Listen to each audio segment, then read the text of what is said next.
getting crazy, baby, chill. Don't medicate, just meditate. You waking up now, well, babe, you hella late. Educate, look at what's going on, let it resonate. Accelerate, find your inner hunger like you never ate. Agenda is to push the hate, separate and segregate. Don't celebrate quite yet, the storm is coming, Q, for heaven's sake. Violence that they demonstrate, instigate and penetrate. The values of our country and our God is what they desecrate. My fighters ain't no featherweight, pulling out the seams of the fabric that they fabricate. They feed us lies, manipulate, intimidate through fear and force, forcing us to sit and wait till we come together, congregate, and then we liberate. Praying that you give me strength to find some love amongst the hate. Marching on these streets of blood till I see the golden gates. Troubadour and troubled souls, one of God's servants. Blades out, cut the grass till we see the serpents. One day I hope you see the truth. This puppet show stays on because of you fools. We've been dancing with the devil way too long. I know it's fun, but get ready to pay your dues. Oh God, come back home. This crazy world is filled with liars and abusers. We need you now before we're too far gone. I hope one day they finally see the truth. God, we need you now. I know the truth is hard to swallow, just digest it. Suspected something's going on, but chose to just neglect it. Deflected by some breaking news, oh, we just accept it. Expected just to fall in line and follow their perspective. Don't question their objective, but I got a lot of questions. How these kids molested, but nobody's been arrested. Read it in the testament, these children are protected. So I'm fighting all these terrorists, both foreign and domestic. Refuse to be directed, lion not a sheep. Only kneel to my God, so I'm dying on my feet. Silence when we speak, but there's violence in the street. I've been rolling with the punches, I can't take it on the cheap.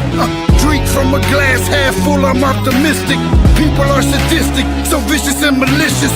Praying for assistance to overcome opposition, or I'm gonna start resisting and then I'll pray for forgiveness. One day I hope you see the truth. This puppet show stays on because of you fools.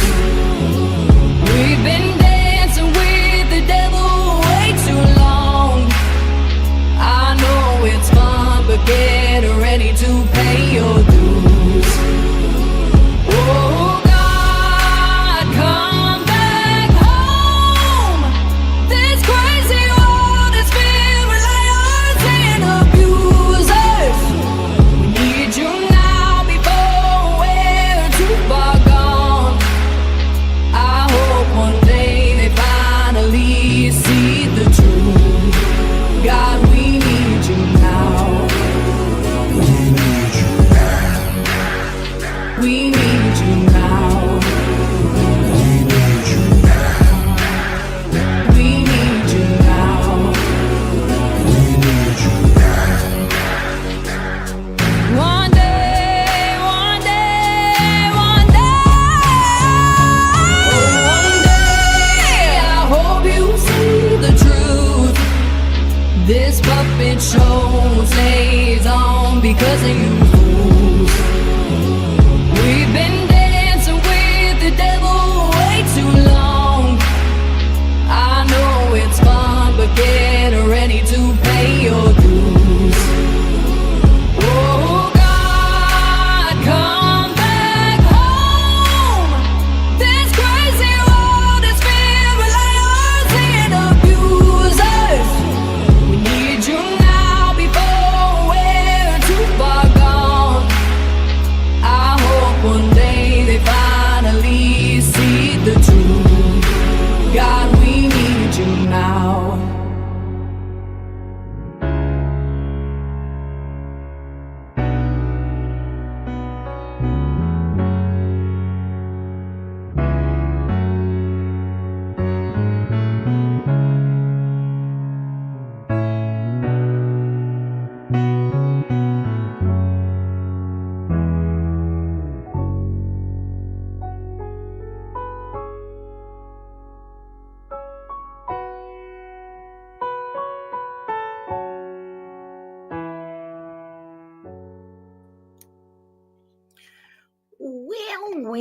Well, I'm here. It's a Wednesday night, and I've got so much to talk about. My hair's kind of whatever. Anyways, listen, guys. I tell you, there a lot's been going on like in a week. Good, the Pope dies, Karen Reed trial starts, and you're not gonna believe this. You know how I've been telling you I've been looking for this journal entry about the keychain of that thing? Found it. It was like right there, right in front of my eyes, you guys. I kind of am super excited because I'm actually going to share that with you. And I'm just going to say this now. If I cry, I'm sorry. Okay. I might. I don't know. We'll see how it goes. But what we're going to talk about tonight, is like stuff like the Pope, the Karen Reed trial, and this stuff that I found. And I got a couple of other videos because, you've kind of seen some of the paintings. I decided I'm going to make a little video of them. So it's kind of like for little intermissions when you want to just, go have a smoke or whatever it is that you do, or go to the bathroom or go get a soda or whatever. Intermissions. Okay. I like to do that stuff because look, I need brain too. So basically when we come right back, I'm going to play my regular intro and we'll talk about, well, I don't know. I think we're going to talk about the Pope first. I mean, sheesh, we kind of need to. I think so. Hi, girl, Ryan. Oh my gosh, girl, you are going to like tonight. I mean, maybe you will. I don't know, but let's sleep. Okay. So anyways, sorry. Okay. See you in a minute, 25 seconds.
Okay, so I fixed my hair, you guys. This is kind of what that.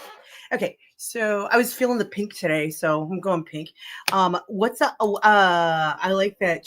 That's so you just missed the whole video, girl. When you get a chance and this re-uploads and stuff, go back and watch the beginning. It's the whole video of this tree. It's really cool. Thank you. I'm calling it. I finally named it. I've been just calling it Vision Tree because there's a vision that I had, and I'm calling it Providence because it's about divine provision, really is what it is. And so that's kind of why I'm naming it that, because it really, let's see if I can turn it up just like you can kind of see where the rest of it is. Let me see. I can probably zoom into it. Woo, what the heck did I just do? Okay, let's just go back to whatever. We're going back to look at what. Yeah, now I messed it all up. Look, it's there. You'll see it much more. I'm getting done with it. I'm just going to be working probably on the top panel the most now over the next few weeks. I'm not sure. It takes time because it's an oil painting and it takes a while to dry. But anyways, let's talk about the Pope. So, like, one of my friends was saying, like, yeah, they were talking about how the Pope was dead a couple weeks before he died. I personally thought that he was gonna pass back then too. And I'm like, wow, I'll be doggone. He didn't pass. Okay, well, good for that. That's great. So, anyways, now that he's gone and stuff, people are talking about him. Do you know what a Jesuit is? Apparently, he's a Jesuit. Do you know that? You know what that is? Yeah, I think so. You know what that is? That's funny, girl, Ryan. And you know what? That's okay. That's great. That's awesome because you know, I'll tell you a little something later, maybe. But I'm glad. Then this is for you. Then this one is for you. Okay. So, anyways, so the Pope is a Jesuit apparently, and they've brought, I guess, these types of popes in, I guess, before. Like, did you guys even know? There's a whole list of. Yeah. There's a list of popes from the beginning of time. Okay, so you know darn well. That's a nice jumping off point now, isn't it? Oh God, we could be busy. We could be busy for many, many moons, guys. Many moons. That's all I gotta say. Because that's kind of interesting, if you ask me. Because there's been several Jesuits. So let's talk about this Jesuit thing. I actually was like, what is that? What is a Jesuit? So let me see. I'm going to do this. I'm going to actually just share this screen. I think it'll be easier if I share the. Okay, hold on. Make sure. Oh. Okay, share entire screen. Just do it. I can do that. Share audio, I guess. I don't know that there's going to be any audio going with it, but why not? Okay, so here we go. Add this. Okay, so here's a Jesuit. Let's see if I can read it off this one instead, because okay. It's like not. It basically is a member of the Society of Jesus, a Roman Catholic order of priests founded by Saint Ignatius Loyola, Saint Francis Xavier, and others in 1534 to do missionary work. The order was zealous in opposing the Reformation. Despite periodic persecution, it has retained an important influence in Catholic thought and education. So that is one way of putting it, I guess. However, what do Jesuits believe? Jesuits, as a part of the Roman Catholic Church, believe in the one Trinitarian God who redeemed humanity through Jesus Christ. They're also characterized by a distinct spiritual tradition founded by St. Ignatius of Loyola, emphasizing finding God in all things and working for the greater glory. They prioritize service to others, including promotion of justice. I want you to remember that. And are committed to faith and values of their founder. Here's a more detailed look at their beliefs, the Trinity. Okay, let's go down it. Distinguishing Jesuit values, finding good in all things. This core principle, emphasized by St. Ignatius, guides their spiritual life and their approach to ministry. It means recognizing God's presence and working for his glory in all aspects of life, not just in religious practices. Okay, hold on. Caring for the whole person. Okay, they changed this. Oh my goodness. I think a lot of people must have been looking this up over the past week because I should have screenshot. Oh my God, they literally have updated this.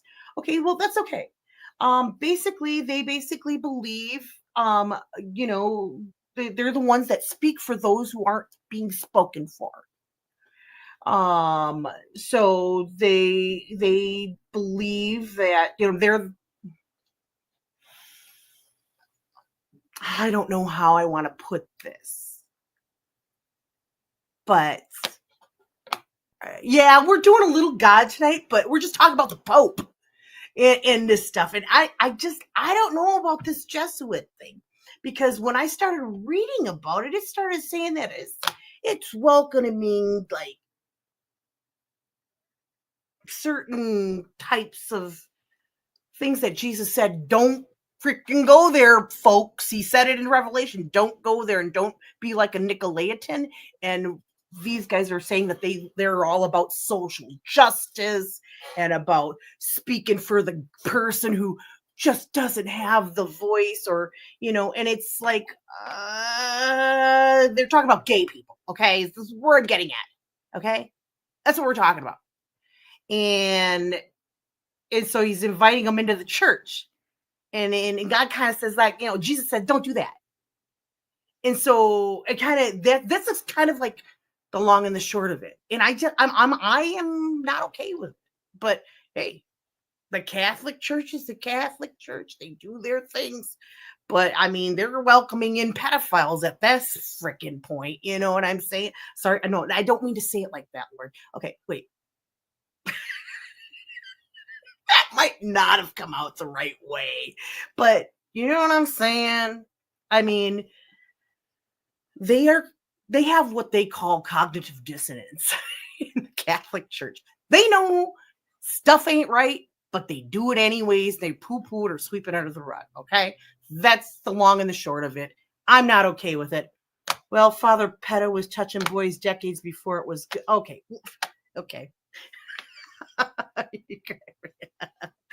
Thank you, girl Ryan.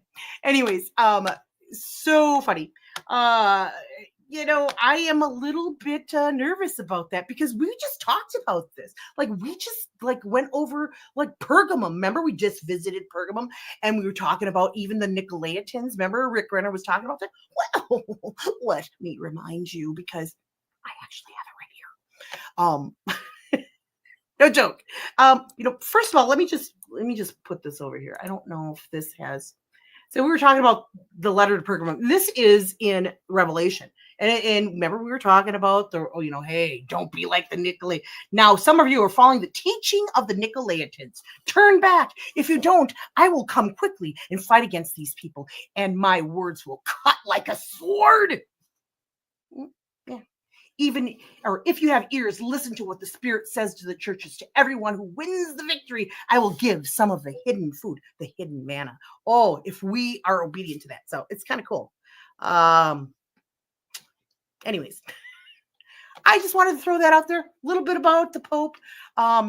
We could go on about the Nicolaitans. I think you guys kind of remember. I'm going to play a little clip of what Rick Renner actually... let me remove that and I will play this clip. I got so many great clips this week. Oh my gosh, you guys will have fun for this stream. I hope you stick around for it because there's just a lot of fun stuff in it, I think, personally. But what I think is fun, maybe not so fun to other people, I guess. I don't know. And, I'm not trying to invite nobody. Hello. Ooh. Okay, share. We want this one. Here, there. Remember this. Okay, so, I probably should bring it up. Add to the stage. There you go. Remember who were the Nicolaitans and Rick Renner? Revelation 2:14, Jesus is speaking to the church of Pergamum, and he says, "But I have a few things against thee, because thou hast there them that hold the doctrine of Balaam, who taught Balak to cause a stumbling block before the children of Israel to eat things sacrificed unto idols and to commit fornication." And we saw that this event took place in Numbers chapter 25. Balaam did not have the power to curse God's people, but he didn't give up. He wanted to bring God's people down.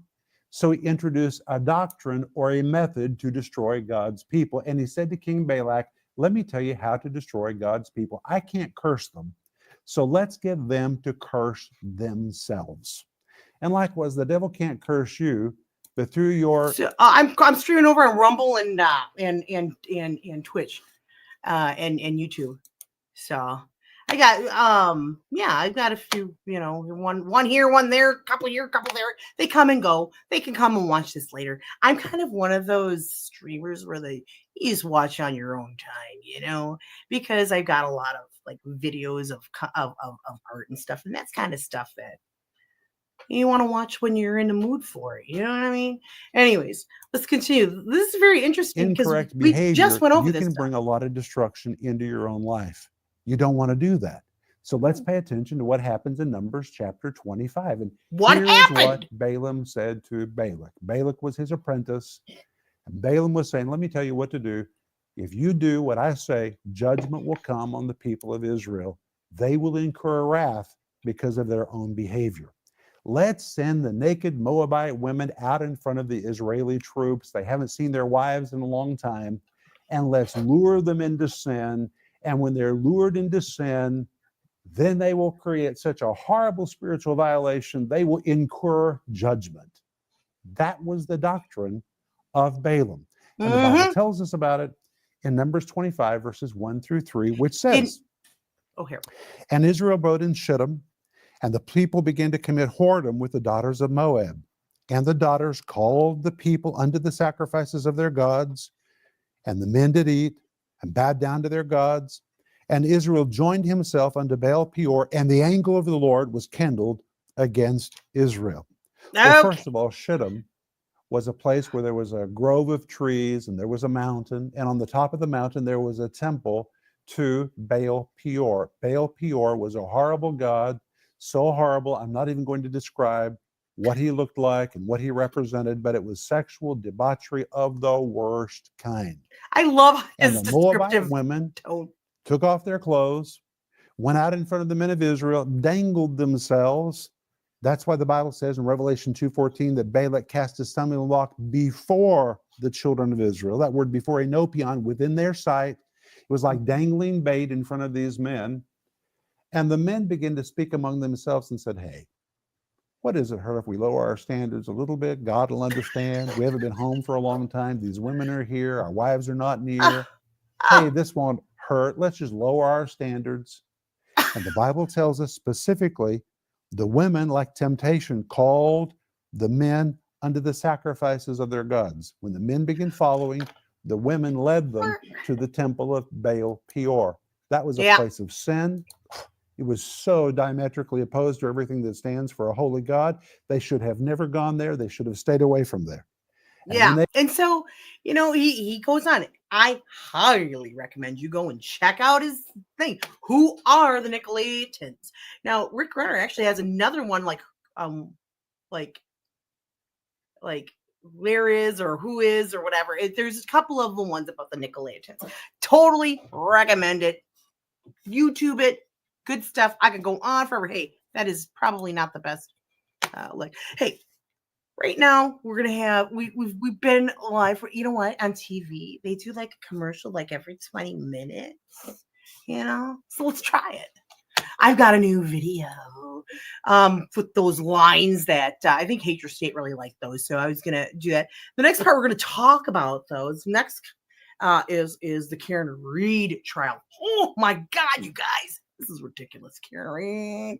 I didn't watch the first trial, so I don't know anything about it, which makes it even better, you guys. You know why? Because I'm unbiased. I have unbiased opinion about it. Well, no, I do have biased opinion because, I, was in law enforcement. So I do have somewhat biases, but not in the way that you might think. I'm just saying.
So I'll upload these videos after, probably, just so that we can upload them and have fun to listen. Have fun to listen to.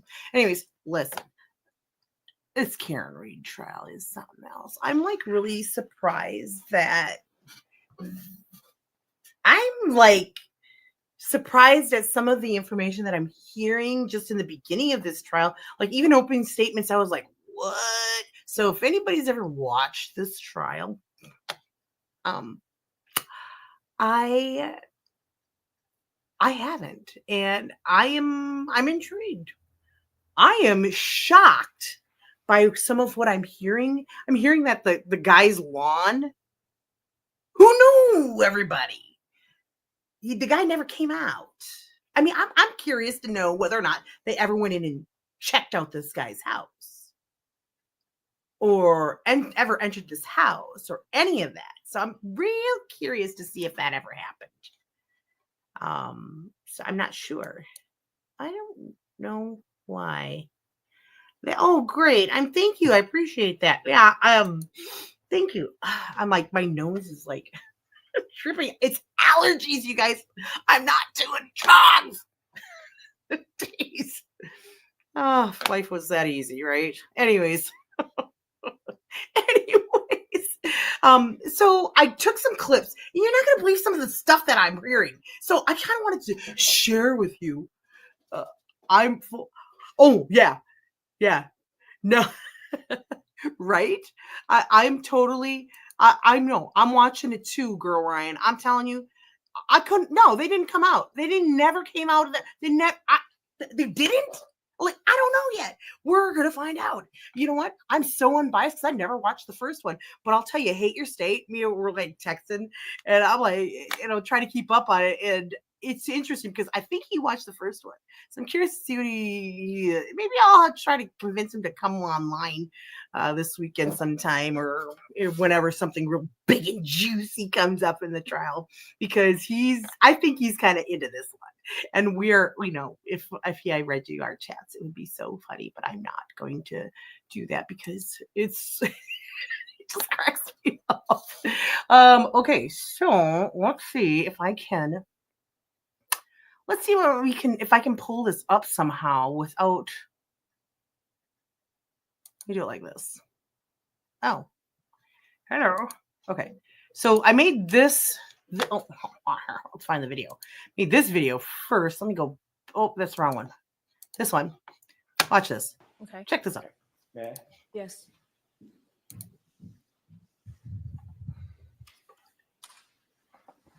Does that refresh your recollection that you were interviewed on February 1st, 2022 by a trooper by the name of Connor Keefe and a trooper by the name of Kathleen Prince? Yes. Did Connor Keefe write that report? I'm sorry? Did Connor Keefe write that report? Trooper Kathleen Prince wrote the report. Okay. Like, why does does that she care? Who cares who wrote the report? What's her deal? Why does she want to know? Okay, Does that first of refresh your all, recollection that you did discuss the tape? hold on. Wait. Yes. And He's did like, you what? tell He goes, listen to this, listen. Kathleen Prince wrote the report. Okay. Does that matter? No? Nope. Okay.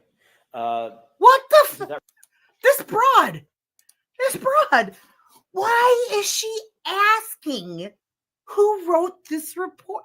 She asks by name. Did Connor Keefe write that report? Ma'am, why are you asking that? Why does it matter who wrote the? First of all, it's just a very odd question. So I would take note of that. Who's Connor Keefe? And why is she asking about him writing that report? I have a theory, but I don't know. Maybe I should share it right now and just say that I think this broad thinks that she's, some sort of deep investigator and she's looking into this and she's going freaking Nancy Drew on this shit. Okay. Sorry, I don't mean to cuss so much. I'm trying to get out. But seriously, ma'am, no. Just that's how I'm looking at it, but that's on the outside looking in. I'm new to this trial. I don't know who this broad is, but I'll tell you right now, she's being manipulated. Clearly being manipulated. I personally believe she's being manipulated, and I don't even think she knows she's being manipulated.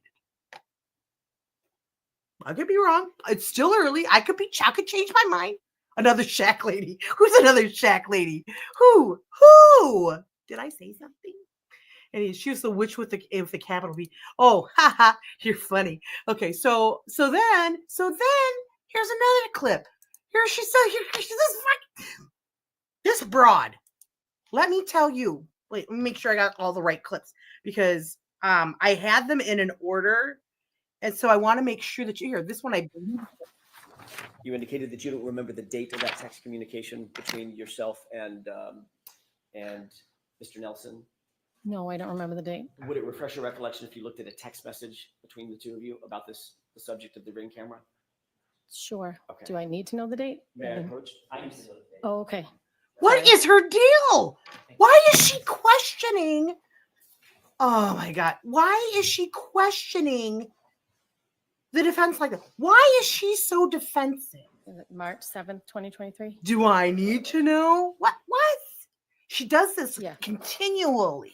It's really disturbing. So she already doesn't like this guy. This You indicated can that you tell. don't remember the date of that text communication. It's super between yourself. freaking weird. Let me pause that. So then, hold on, let me see. Let's go back to the other clips. I don't know if this is the next one. Let me look. Yeah, this is the next one. So check this one out. Oh, for the date? Oh yeah, girl, Ryan, share me anytime you want. Yes. I don't know why this is so slow. What's going on here? Sorry, guys. What date was it that you met? February 1st.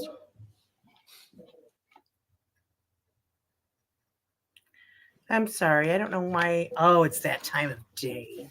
That second interview was conducted. You know what? Hold on. Let me do something. I'm going to At 12 Country Lane, correct? hold on. It's not loaded, I think. That's what's going on. So let's start over. Let's let that load for a second. Let me tell you guys, this lady is pretty sketch. Can I? Yeah. Okay. So, yeah, I'm telling you. Hold on. Let me see. Is it loaded? No, that's not the one I want. Okay. Well, I don't know that it's all loaded, but let's try it again. Oh, for the date? Yes. Yes. What date was it that you met? February 1st.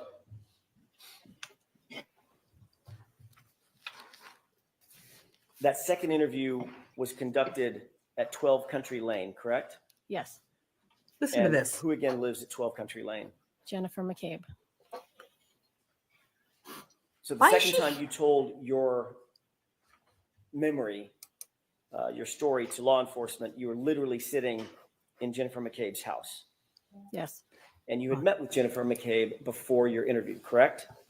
Yes. We were putting a timeline together. So you two were actually Pause! Pause! What? What? The next day, you go over to this broad's house that you don't even know that you just met? Well, how does that happen, first of all? When did you exchange phone numbers, second of all? Third, why are the witnesses talking to each other right now? Why haven't they been separated at this fucking point? Like, what kind of clown show is this? Seriously, who put this investigation together that allowed this kind of stuff to continue? This just continued on. And you know what? Finding out who the players are makes it even better. I'm going to go ahead and say this right now. This has corruption written all over it, in my opinion, and they're just getting started. Because there are too many T's that aren't crossed and too many I's that ain't dotted, okay? That's all I'm going to say about that one. But let's continue. This broad, I'm telling you. prepping. That's a valid term. Prepping for your interview, putting a timeline together, correct? We were putting a timeline together at the request of Mrs. O'Keefe. And Jennifer McCabe, was helping you with the timeline, and you were helping her with the timeline. Yes, we were putting together the events of what had happened. Oh, there we go. Okay, pause. Obviously, it didn't load all the way, so I apologize. So basically, let's let this thing load. I got it on pause. Hopefully, it'll start loading. But her and this Jen lady are. It's Auntie Bev's shit show court. Who's Bev? Who is Bev? People keep talking about Bev. Who's Bev? I'm assuming it's like the judge. Is that who Bev is? Girl, because if that's who that is, and she knows all these places, and she's friends too, why is this not been moved out of this jurisdiction? I'm not. I mean, or why isn't this moved? Like a change of venue really should have happened at this. I don't know if it did. Maybe it did. I don't know. But at this point, all of these players, are you joking with me? Auntie Beth. Okay, I'll look it up later, girl Ryan. I don't know. So I'm like, what? Telling you, very strange to me. Anyways, this thing, oh, I feel so bad that it's not loading. I don't know why it's not loading. Huh. Let me see. It's making me mad though. So she was helping you, and you were helping her, yes or no? Yes. Okay. So both of you were assisting in each other's memories, correct? Yes. I remember And she this, admits it. and you remember this, and And she admits it. Oh yeah, we were putting our story together. You know, she's helping me remember. I was helping her. You know, we were doing each other's hair at the time. You know. Are you joking? And the funny part is, she doesn't even see what's wrong with that. She doesn't even get it. That's how stupid and gullible and maneuverable, malleable. She is so easily manipulated. This woman doesn't even know it. Doesn't even know it. I'm sorry to be so awful and like I'm so far separated from the emotion of all of this. So I guess I that's what makes it a little bit easier to I guess I And the other families are on the same. Okay, look, I haven't even heard about that. I haven't even heard about this part. This is corruption 101. And as somebody who has experienced corruption within law enforcement in the first friggin' place, let me tell you, that's what this is. And we're just on what, day 2? Oh, I'm looking forward to watching this trial. You know, I truly am, because I think I'm going to have a lot to say. And I mean, maybe my mind can totally be changed on this one. But let's continue this. Okay, one. now I remember this, correct? Yep. Listen, Obviously, that would help influence your memory going Yes. over the event with someone else, correct? Yeah. So what's on that timeline, you would agree, is not completely independent. Your memory, it's a combination of your memory, right. Cade's memory. Isn't that right? Yes. I'm right.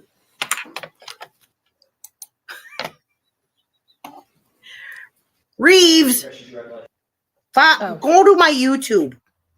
Oh, for the date. Yeah. Reeves just called. Okay, so Yes. this sucks because this video won't play all the way through the way that I want it to. Basically, you know, the long and the short of it is I can probably find a YouTube video somewhere of this. I don't know why this is so bad. I think it's the time of day. So I apologize for that because I had this clip already. Basically, she says, hey, yeah, wait, what? They've tried to dismiss her judge many times, but politics and corruption prosper, I guess. Oh yeah, no, yes, yes. Okay. Anyways, I don't know if any of my clips are going to play. I'm kind of bummed because, you know, like I said, she admits that she goes over to this Jen's house the next day. Funny how Jen's kind of related, I think. I think she's related to the people whose house they found this dead body on. Are you kidding me? Oh my God, these people. I mean, they must think everybody's stupid. We're all stupid. Girl, I'm telling you. Finally, they This. said, okay, This is Go down. another beauty. I mean, I'm just gonna go out and say this. Look, this broad, she's been through a lot. She's been through a lot. You know, her kids are, 2 of them are gone. And you know, to have to bury your child, I don't want to ever know. I never want to know. And that's got to be very difficult for her. She's got one left, and she's got those grandchildren, and you know, all these people have like an interest in these children because they've been through a lot. You know, it really. I started thinking about this. I'm like, wow, this is an awful lot of adversity for these young children because their parents first left them when they were 3 and 6 years old. Now the kids are 17 and 14, and it's just, and this happened, I think, when they were, was it like 10 and 13 or something? I think. And so that is traumatizing at that age more than anything. I mean, the 6-year-old, yeah, that poor young lady. I certainly hope that, you know what, we should all pray for her. But it also makes me question, why did Satan attack this particular, the parents of these children, the guardians of these children? Why? I think that they have a very high calling in their lives. And that's what I'm going with. So, you know, we should pray for them. And that's all I got to say about that. That was a kick in the butt. The prosecutor used her in this moment. He's dirty. She shouldn't have had to do this. When she explains what happened. This was interesting, though. When she started to speak about this, I was like, what? Okay, for some reason, you know what? We're just going to stop sharing that way. I actually have the file, I think. Maybe I can present it that way, video file. Yeah, this one. Okay, let's try that. Let's see if we can do it Finally, like they that. said, okay, you can go down. So we started walking down the corridor. And as I'm walking down, I hear Karen Reed yell, Peg, is he dead? Is he dead, Peg? Peg, is he dead? Look at, you can see that. I want to point something out, you guys. You see that? Do you see right? Her brow is furrowed right there. It's not. It's tightened right there. That right there. When you see that on somebody, that's an indicator of deep pain. Okay, that's deep pain, and you know damn well she was feeling that. She was just reliving that moment in her mind, just at this moment. You know, she's in deep pain, and I feel bad for her. But what she does with that pain is not, she projects. And I just kept walking. And then I asked, I don't know who it was, a nurse or a worker at the hospital. And I said, what is she doing here? And she says, oh, she's What do you mean? That's his girlfriend. What do you mean, ma'am? You clearly didn't like this woman. I'm very curious as to find out why she didn't like this woman. What's she doing here? It's my son. Yeah, well, I'm sorry, but your son was having sex with her, probably. Guessing. And he, you know, they were together. So for you to say that, I'm shocked. What don't I know? Now, there's some rumors that I have heard that they were on the outs, but I don't know. I can't believe any of that because if they're going out together but they may have had a fight, this is possible. I have a sinking suspicion of something, but I'm not gonna say it quite yet. I'll need to know some more facts first. But anyways, I thought this little one was evaluated. So then they brought us down to the room where my son was. Yeah, no, I thought it was 2 months later. Her son-in-law. Yeah. So within a couple of months, these kids lost their parents. I mean, you know, the guy probably died of a broken heart, is what they said. What, a heart attack or something like that? Yeah, it was broken heart, is what that probably was, and that's really sad. You know. So let me show you this little video clip that is a little bit more of Mom, and I'm not trying to bash Mom or anything like that, but I found this interesting. Let's I think it's a little bit. Picked you up in the car. Did anybody go with you and Miss Roberts on the drive from your home in Braintree to Good Samaritan? So the next day, it sounds like this lady went to go pick her up. The what's that lady's name? Girl, Ryan, what's that girl's name? Not Jen, but the other Carrie or whatever. Went and picked up her because, well, there's a long story. I ain't gonna sit there and go over it. But let's hospital. No, we were the only three in the car. Who was the third person? My husband. During the drive to Good Samaritan Hospital that morning, Yep. did you ever have a chance while you were in the car to speak to the defendant? Yes. Please tell the jury about that conversation. She, I asked her what happened, and she said, we went to a party. I left him there. I said, you just left him there? So she's blaming her instantly.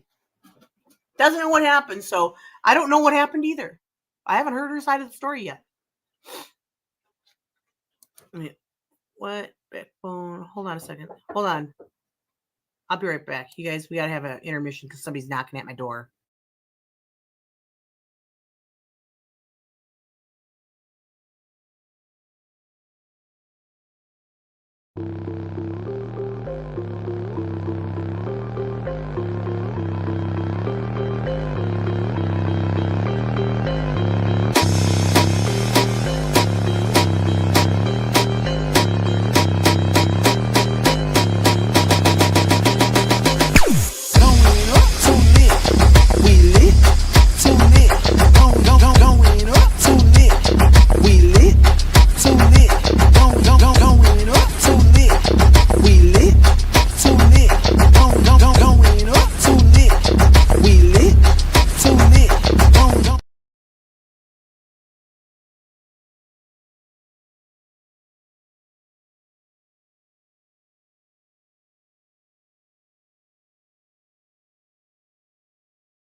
She said, yes, I just left him there.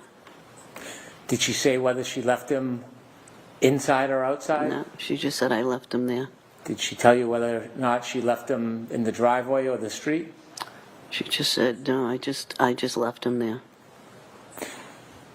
You told us that when you got into Good Samaritan Hospital, you were walking down the hallway and you had another interaction with the defendant. Yes. And you told us that she was asking if he was dead. Mm-hmm. Can you describe a little bit where in the hospital you had this interaction with her? When they took us down to the emergency room, the doors open, and there was a corridor to go down to the other rooms, and she was on the left-hand side, and that's when she saw me come in, and that's when she started yelling, is he dead, Peg? Is he dead, Peg? So when she was yelling, could you describe her mood or demeanor? Was she animated? You know, what I don't understand is, like, is this the same day and it was just later that day? I guess I'm not understanding. Okay, was she in the car with her when she drove there? She said that she had talked to her. Was it on the phone? Some of these little things, like, why didn't they cover that? It's like, I feel like things are being missed because they're assuming that everybody knows what happened in the last trial. And they shouldn't do that, because just like the jurors are probably wondering, well, this doesn't I don't get it. So this timeline of events, I mean, I think that they maybe need to be a little bit more clear, especially about when Mom was doing this. I'm assuming it's the same day and later that day, but I still wonder, the question remains, why is she even questioning the fact that that lady's there? Because it's her boyfriend. Unless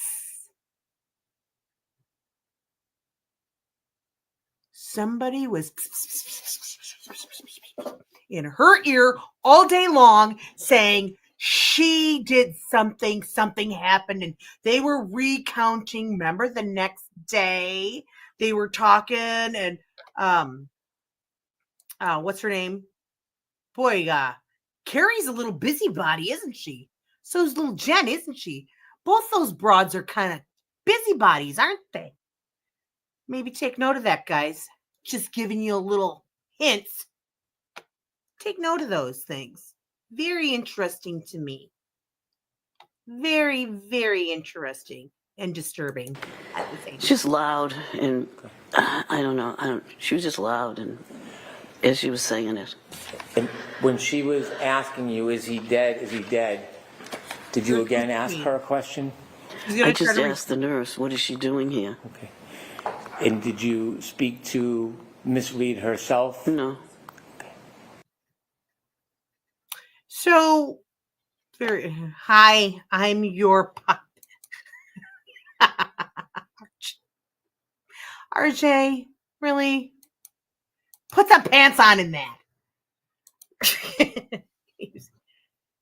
I think somebody had a crush on him. I think something was going on. I think that somebody's husband may have gotten upset, or some men may have taken care of things. This is what I think. But I don't know any of these details. I don't know. But all indicators to me is he was brutally injured. Women, when they're gonna hurt someone or kill somebody, they don't do this. They don't kill people like this. That's not how they do it. Okay? I'm just saying.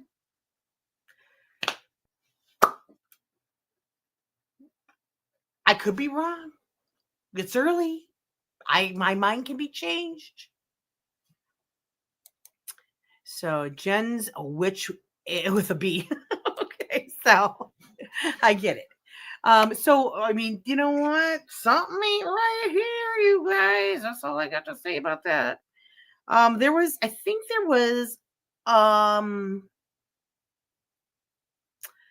There was one more, I think. Let me see if I can pull that one up. Oh, wait, hold on. Let me do this. I don't know if I have it in my files. Let me remove. Let's see if I have it. Video. Oh, no. Nope. No. I have it on. Okay, hold on. I actually have it on my Google, but I don't know that it is going to. Oh, it's not going to work. Oh, well, let's try. I doubt it.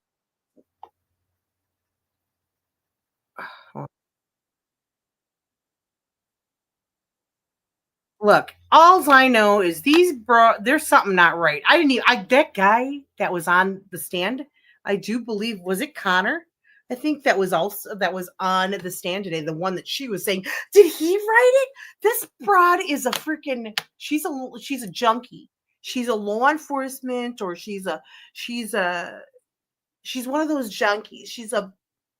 They have names for him, and I don't know what they call them over there, but she's a groupie. She's a groupie. They call them groupies, that like to hang around, like to try to sleep with law enforcement, stuff like that. Oh no, I don't even know, but to me, this is what it seems. This is how this appears to me. The women that are involved in this.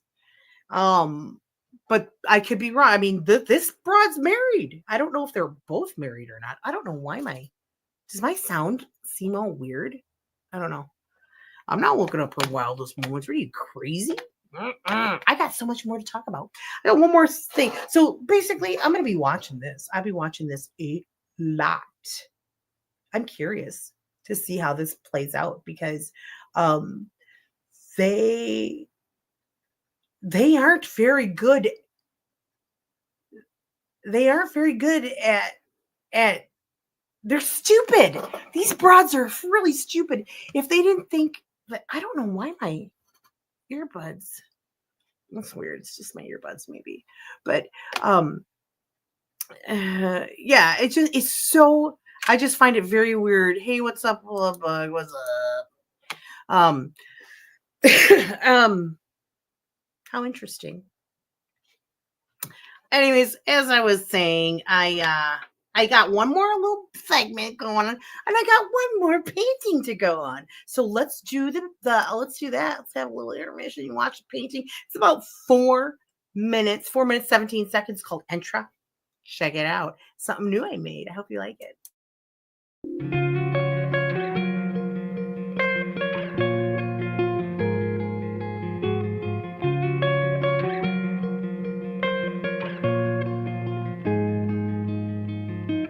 Walking home and talking lows, seeing shows in evening clothes with you, from nervous touch and getting drunk, to staying up and waking up with you. And I was sleeping at the edge, holding something we don't need. This delusion in our heads is gonna bring us to our knees. So come on, let it go. Just let it be. Why don't you be you? And I'll be me. Everything that's broke, leave it to the breeze. Why don't you be you? And I'll be me. And I'll be me.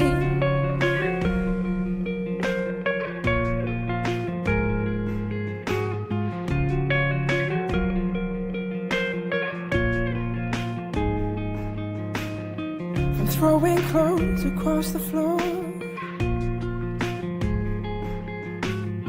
to teething claws and slamming doors at you. If this is all we're living for, why are we doing it anymore? I used to recognize myself as funny how affections change, and we're becoming something else. I think it's time to walk away. So come on, let it go. Just let it be. Why don't you be you and I'll be me? Everything that's broke, leave it to the breeze. Why don't you be you and I'll be me? And I'll be me.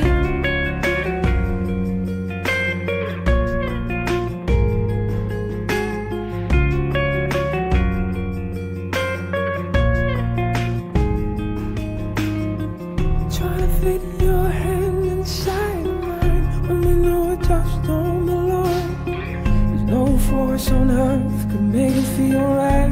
No. Whoa. Trying to push this problem up the hill when it's just too heavy to hold. I think now's the time to let it slide. So come on, let it go. Oh, just let it be. Why don't you be you and I'll be me? Everything it's wrong, leave it to the breeze. Let the ashes fall. Forget about me. Come on, let it go. Just let it be. Why don't you be you and I'll be me? And I'll be me.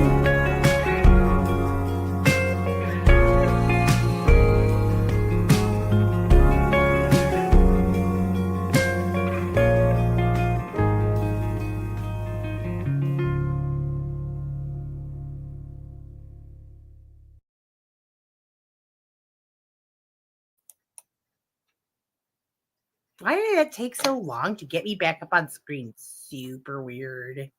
Anyway, so I did that one because I forget. Somebody wanted like more lines. Okay. Wasn't sure if that one was going to be done or not, but yeah, I like that one. I really like that one. Anyways, so I wanted to tell you guys about, I was telling you about that key and the keychain kind of a thing, and recently I was just listening to a lot of scripture, and I was just realizing a lot of stuff. And the Lord is, this is the God portion. I hope you like it. It is a path. It was, Girl Ryan. It was. And it was like, it's like I called it Entra. Like it's an entrance. It's an entrance to a whole nother world, Aw, thanks. That's so sweet. I'm gonna read you guys. So like a few weeks ago, I told you about, I've been talking about this actually, about this key and this keychain thing, and I was looking for it, and I just felt like the Lord was going to show it to me when it was supposed to be shown to me, and I literally just found it a few days ago, and I was super excited. And I just wanted to share it with you guys because it was like, I found it interesting, because it's funny that I'm using that word because I'm looking at it right here too. I remember that I needed to write it down, and I felt like it was for a specific purpose, and I believe that purpose is today. For today, I'm going with it. This was originally written April 12th, 2006. So almost 20 years ago. And I found this. I can't believe it. It's just so cool. Anyways, this is bearing my soul, you guys. I'm bearing my soul. And I think I can read it all, every word. So I think there might be a couple typos, which I tried to correct. So last night was interesting. The strangest thing happened. I pray for wisdom from the unfolding events. It started shortly before I was leaving for evangelism. I set my keys down on my dresser. When I went to retrieve them, I picked up my car key and it was completely separated from the plastic keychain.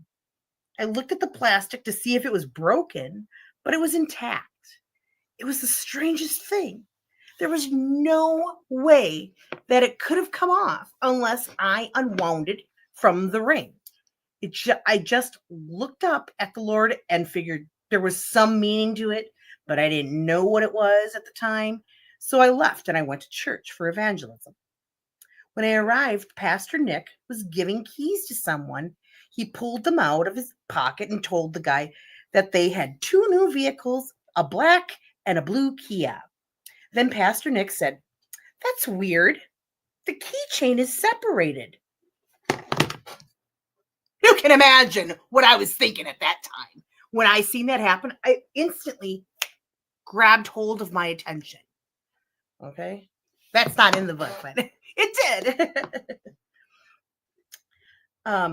So that's weird. The keychain is separated. How did that happen? Then I said, the same thing happened to me on my way here today. Later on, just before our team assignments, the Lord spoke to me and said I would be going in the black Kia. I spoke to a few people that evening. Nothing stood out other than I noticed that I was praying with people who needed prayer, not salvation. We prayed for healed hearts, finances, and employment. One girl named Tia prayed to receive the Holy Ghost. Reveal to me the keychain, Father. Was that to say I was exactly where I was supposed to be at precisely the right moment?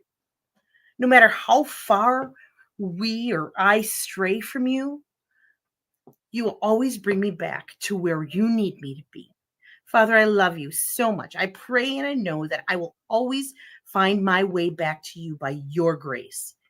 You are the love of my life, Lord.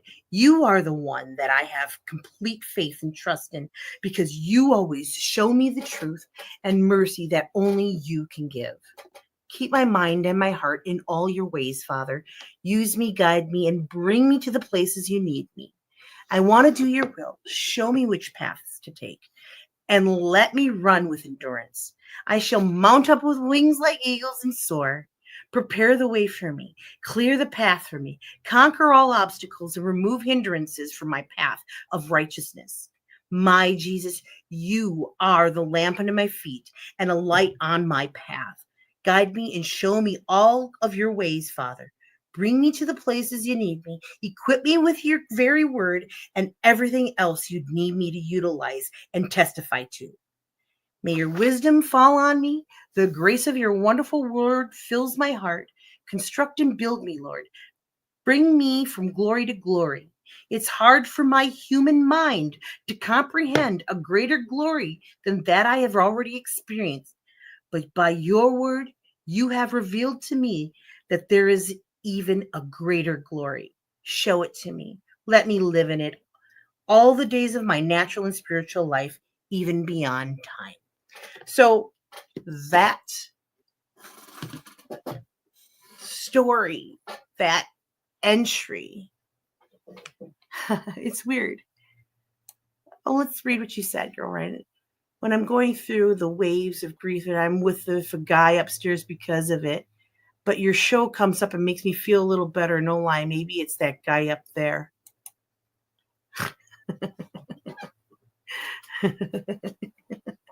Well, you know what, Girl Ryan, then it's for you. Then that you're the reason why I'm here, even if it's just for you. I will make a whole show just for you. You know why? Because you're important to God.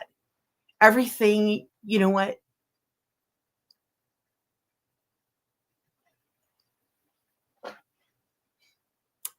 God is using you in a way you don't even know.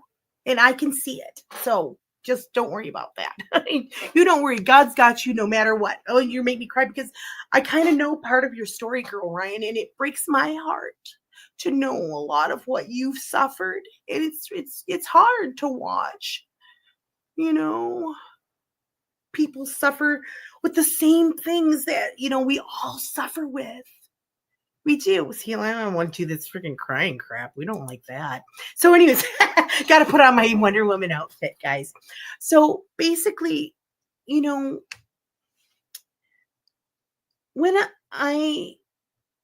when this key and keychain thing first came to my mind, I started to think about how, we always we do what we want to do as humans. We follow our paths. We do the things that we want to do to satisfy, us. And we oftentimes comes down to that. We forget, our godly life, and we forget, our creator. We forget all that. And if people really, really, really knew the truth, they would know that God actually says that we would do a lot of these sufferings. And because of our suffering here on earth, that when you get to your heavenly abode, you are going to have, it's going to be good. It's going to be good. If you suffer a lot here on earth, you're in for a lot of blessing, because it's, when you, especially if you're suffering for God's word and you don't even want to, it's not like you go into it wanting to suffer. You don't. Like, people are like, I think the problem is our flesh. Our flesh, we get wrapped up in our day-to-day lives, like, or we drink, or people do drugs, or people have other vices. Porn, maybe that's their thing. Maybe it's sex. Maybe, maybe it's homosexuality. Like that. So what's that? You know what? Just turn, just change that. What struggles you have is no different than anybody else's. We all have the same life struggles. It's just in different various areas. But the struggles that we have are definitely different and unique to us. But if we continue to trust that God's right there walking with us and leading us, and we count on and rely on him and his wisdom and his word, I guarantee you will come out. It's like you're being refined. You are being tried by fire, And when you're tried by fire, and that's a purifying thing. When gold is when you heat it, you're tried by the fire, all the impurities start to come out. You got nothing left but just raw material, just you. And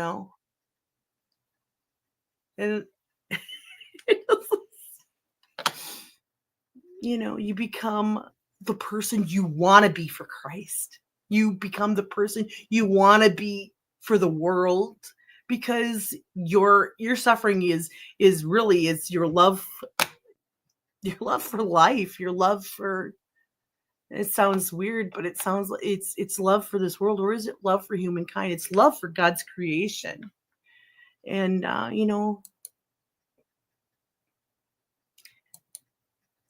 some people just don't live to serve others. They live to serve themselves.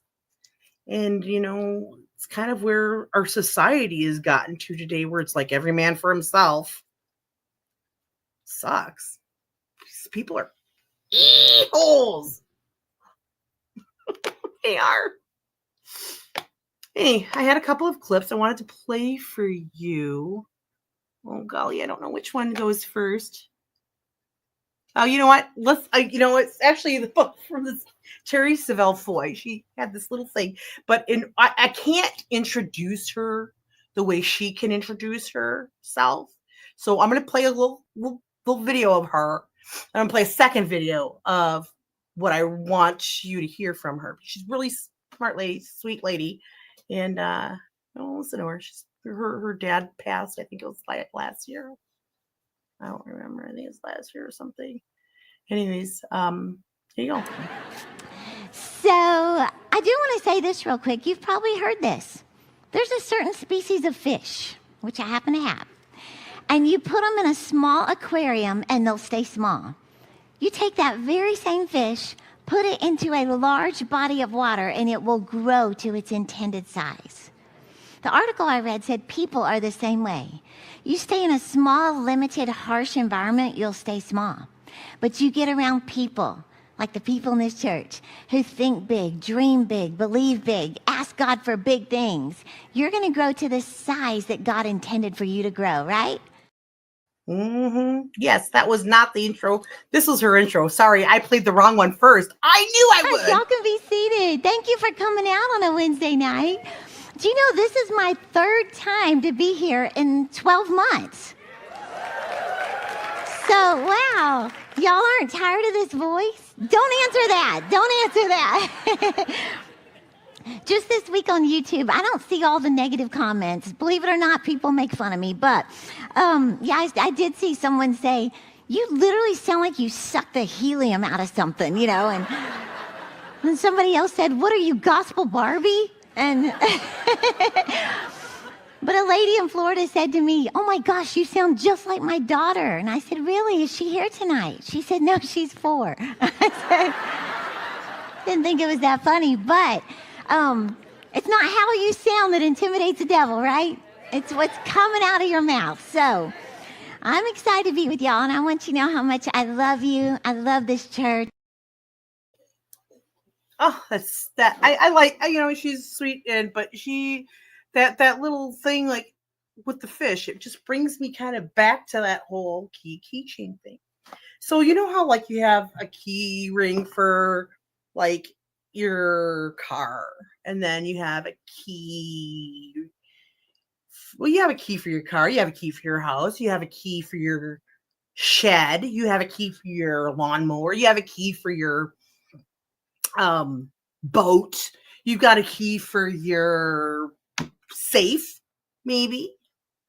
You got different keys, right? But you know, when you're when you have a key, you don't normally put your boat key on your house key ring. I mean, you got different key. I don't know about you, but I have different key rings for things. Like if I have a lawnmower key, I am not going to put it on my car keychain because I will never ever need my car and my lawnmower at the same time ever. I'll never need that. I'll never need to connect those. I just no. I have a garage and I have a shed. The shed has tools. The car has the garage has a car, a vehicle, and some tools. But basically, no. And the house has house stuff, and the boat. Well, that's got its own key ring. Okay. If it was in storage, it would be the storage locker and the boat keys. Those would be together. Like, you know what I'm saying? Like you put keys there where they're going to function the most. You would not put your, like I said, your lawnmower key on your car keychain. I mean, why would you? That'd be stupid, because what if you lose your car keys? Now they don't really have a lot of duplicates of those lawnmower keys. Now, I'm just saying. So you just separate those things differently. I mean, you got a cute little keychain for this one, and the cute little, and they're all great keychains. They're all great key rings. But they're, like I said, there's no purpose of having a freaking house key on the shed key or on the boat. Like, I'm sorry. Don't don't do that. You know, just some keys just go in certain areas. Perfectly great key. Key is good, all usable in every right for the lock that it needs to unlock. But it's served best on the correct keychain, on the correct hook, on the correct one. You can put a keychain that will sit on a key ring. You know those guys? They put keys that they're lost. They got the key ring of all the keys that they don't know what it goes to. Yeah, all the lost keys go on one ring. And I don't know why they save it, because they might use it someday. You never know. It just gets so big sometimes that you're like, I can't do it. But what I was trying to say is that, in order, just like she was saying, Terry Savelle Foy, she's saying that, you put a little fish in a little thing, it's limiting, that's what you're going to get. You put it in something bigger, it's going to grow. You're going to have, it's where its placement is. So when you're placing yourself into a situation that's limited, okay, you're going to have limited results.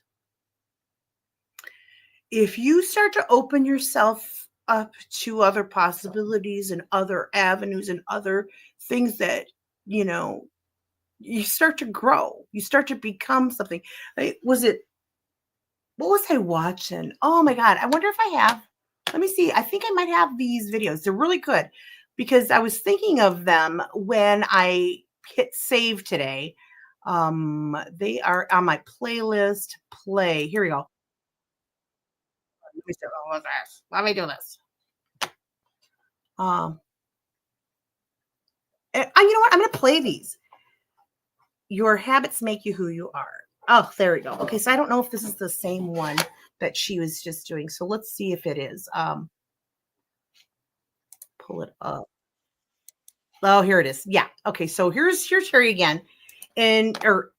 She is talking about habits. So let me share this. There we go. You'll like this. I think you'll like this. Add. Okay. No. Here we go. Here. Habits.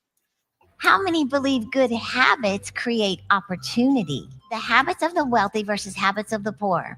How many of them wake up 3 or more hours before they go to work just to invest in themselves? 44% of the wealthy, 2% of the poor.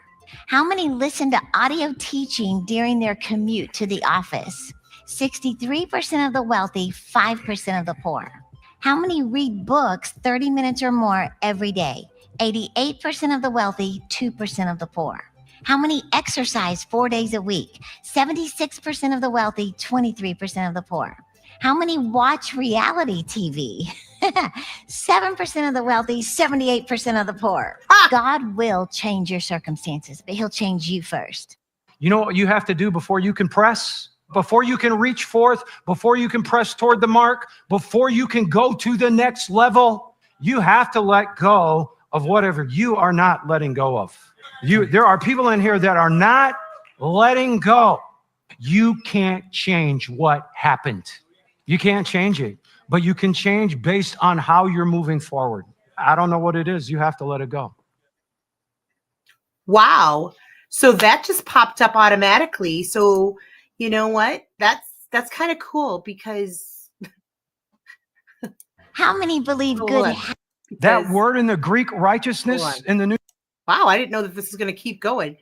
I didn't expect those ones to play, but you know what? Let's play these all through because these are actually all have the same to do with kind of basically what I was saying. I kind of seen all these clips today and I was like, wow, it's the same kind of thing, but in a different way of saying it. So just listen for a bit and just listen to a few of these. I'm going to play through a few of these and tell me what you think. Tell me how tell me your thoughts. Maybe, well, you don't have to tell me your thoughts, but think about these things. Interesting. Start that. That word in the Greek, righteousness, in the New Testament means justification. And a lot of people don't even know that. They don't understand that. So many common scriptures, Romans 5:2, it's very clear. You access by faith this grace, which means undeserved favor, where you're standing. You're standing in grace, and to get it, you access it through your belief that God will give it to you. See, most people don't believe that God will give it to them. They don't believe in that. Most people don't even bother to ask. They think they got to earn it. Grace is unearned. You don't deserve it. It's favor you don't deserve that comes through the cross. My name is Rick Renner. This is April 18th. And our gym today is called Work While There Is Still Light to Work. And our scripture is John 9:4, where Jesus says, I must work the works of him that sent me while it is day. Jesus said, I must. That word must in Greek is the word dei, D-E-I, and it describes an obligation, a necessity, something that is compulsory, something that you must do. Jesus was very aware that he was on assignment. He did not have the privilege of saying, I'm not going to serve God today. He said, I have to do it. It is my assignment. It is compulsory that I do the works of God while it's today. Yes, we could, and that I had this one I didn't even expect to be out there, but this one is very interesting because we oftentimes will put off, we'll do it tomorrow. I call it one more night with the frogs. And basically it's like, oh, why do tomorrow what you can do today? Why would you put things off? Why would you live one more day in the way that you're living instead of just changing it? And I even ask myself that question about a lot of things. So we all kind of ask that question of ourselves. Why do I do this? Why? Because to do something else, it takes work. It's hard. But you do it anyway. You do. You know what? Once you take one step, the other steps will slowly start to follow. God doesn't change a person from the outside in. He does it from the inside out. Air tag everything, even your boyfriend. What? I don't know what you're talking about. Okay, let's see. What do we got here? I want to see what else is on this list. Okay, so these, you know what? I think it's going to go down this whole list. Let's just go down the whole list. My name is Rick Renner. This is April 18th. Okay. If you're going to be obedient, if you're going to be blessed, you have to work the works. It is obligated. It is compulsory that you do what God has asked you to do while you have time to do it. That's what I want you to think about. And then I think we'll be done. Aren't you glad that God doesn't bring up your sin to you? He told us that's the way it would be. Even the prophets prophesied about this new covenant time, that he would remember our sins no more. Glory to God. So if you have your past failings or sin or things that you really have been redeemed from, if you have those things flooding through your head and trying to paralyze you, you just have to know that that is not from God. God does not deal with us that way. He doesn't shame you. He doesn't condemn you. Jesus took upon himself sin, took upon himself our unrighteousness so that we could be made the righteousness of God by faith. Glory to God. Fear is a sin. It's in the Bible. Just pick a sin. In some way, what that's saying is you're operating under the old covenant. Your mentality is not new covenant. In some way, your thought processes, your connection with God, your communion with God is old covenant based. This is how a Christian operating his life under the law winds up mired and dominated and controlled by sin.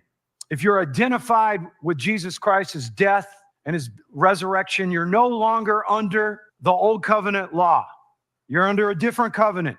Sin shall have no dominion over you, for you're not under the law, but you're under grace. My name is Rick Renner. This is April 23rd. And our gym today is called Discerning God's Plan for Your Life. And our scripture is 1 Corinthians chapter 2, verse 10, where Paul is talking about the will of God. And he says, God has revealed it unto us. That word revealed is the Greek word apokalypsis. Apo means a way. The word kalypsis describes something that's hidden or veiled. But when you compound the two words together, it's the picture of a veil that's been removed, or you might say it's like a curtain that's suddenly been pulled apart so you can see what's on the other side. According to this verse, one of the jobs of the Holy Spirit is to remove our ignorance, is to pull the veil apart so we can discern God's plan for our life. So if you're seeking God's plan, ask the Holy Spirit to give you a revelation, and he'll pull the curtain apart and he'll show you what you're supposed to do. That's what I want you to think about today. What is an abomination? And I'm going to read to you from my notes. I'm out too, is something that is disgusting to God. Now, do you want to do anything that's disgusting to God? An abomination is something that God finds to be utterly repulsive. Repulsive.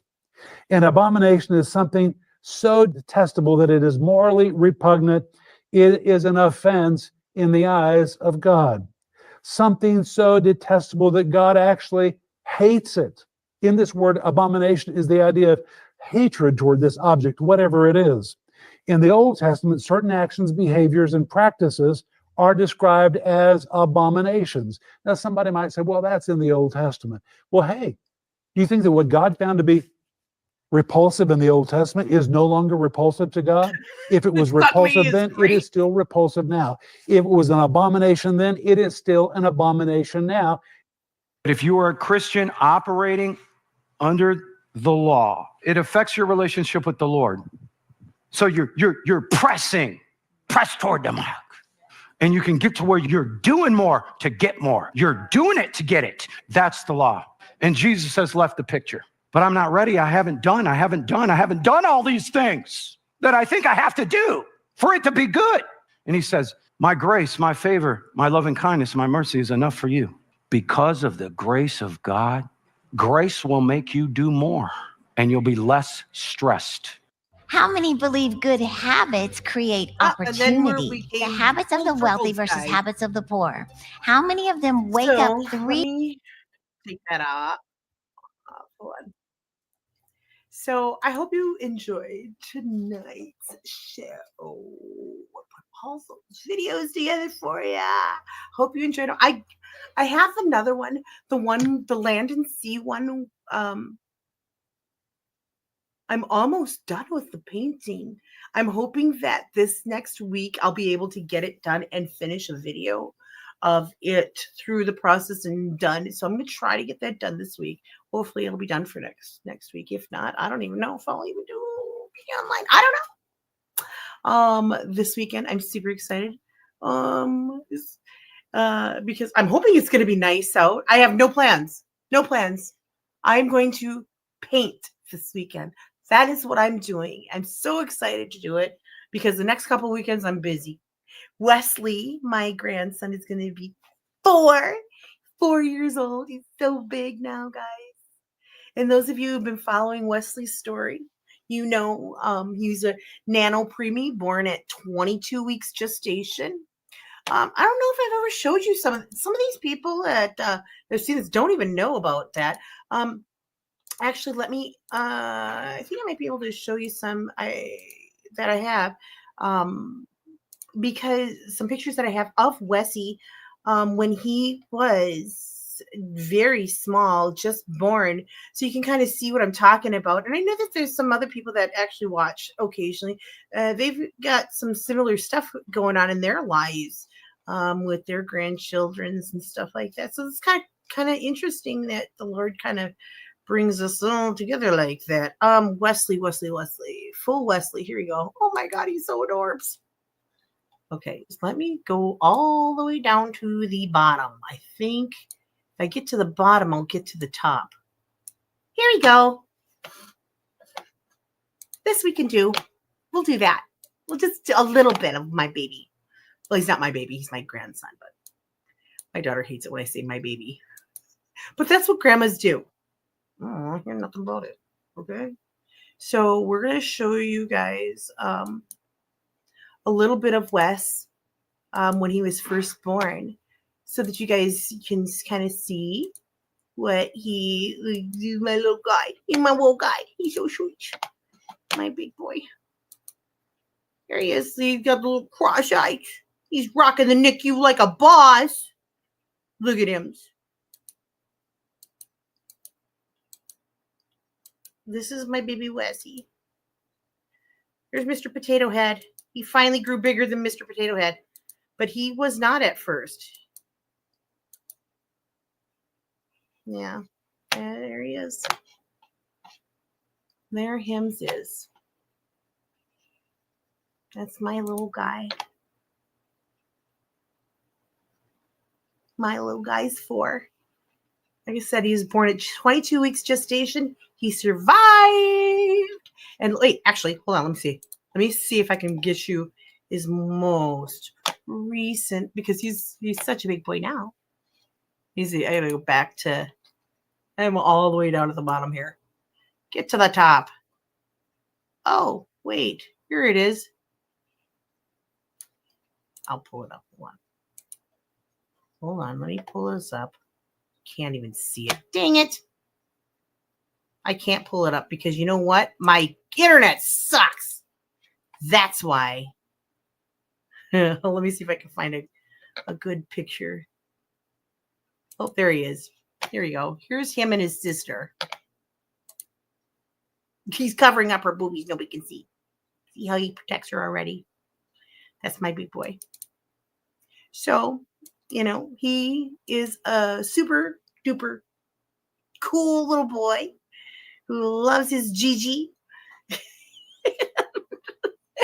And so he's turning 4 in a couple weeks. I'm super excited.